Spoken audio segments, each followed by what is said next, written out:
Still talking about the United States, and American troops could be flown out of Afghanistan in a little over a year after the US struck a historic peace deal with the Taliban. Officials met in Qatar to sign the agreement just a week after both sides agreed to de-escalate tensions. Under the agreement, the US and its allies will withdraw all military forces from the region over 14 months.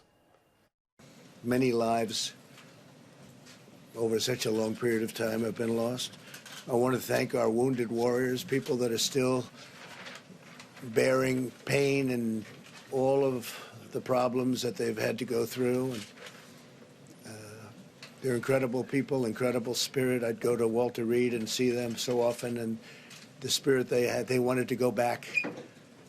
Despite their wounds, they always said, I want to go back.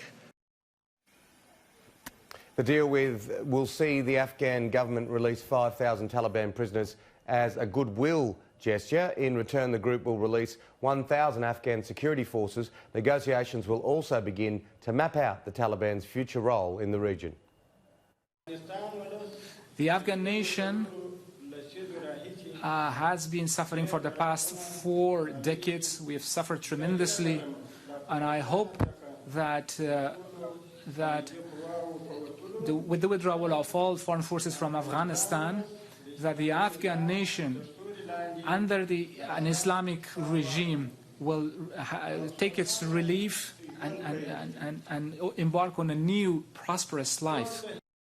The deal has been 18 months in the making after 9 rounds of talks in Doha. Deborah Hain has the story.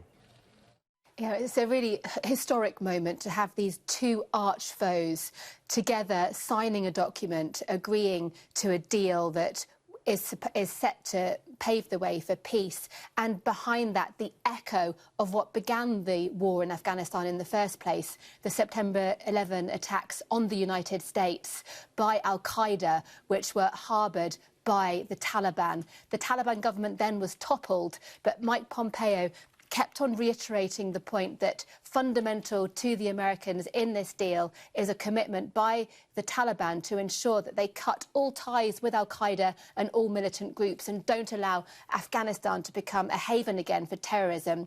Now, significantly, both sides have agreed to certain things that they're going to do, and the first one to watch will be the 10th of March, which is when the intra-Afghan dialogue is set to begin. So that is the Taliban talking to a very disjointed and weakened Afghan government at the moment, still rowing over a presidential election in September.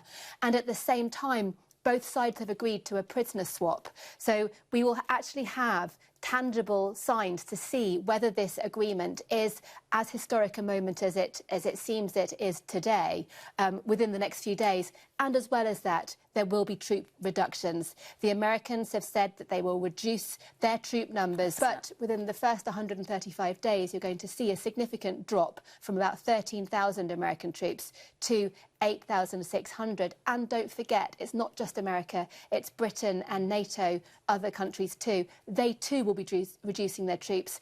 The UK has about 1,100 British military personnel in Afghanistan at the moment, and I understand it's going to be reduced by a number around a couple of hundred.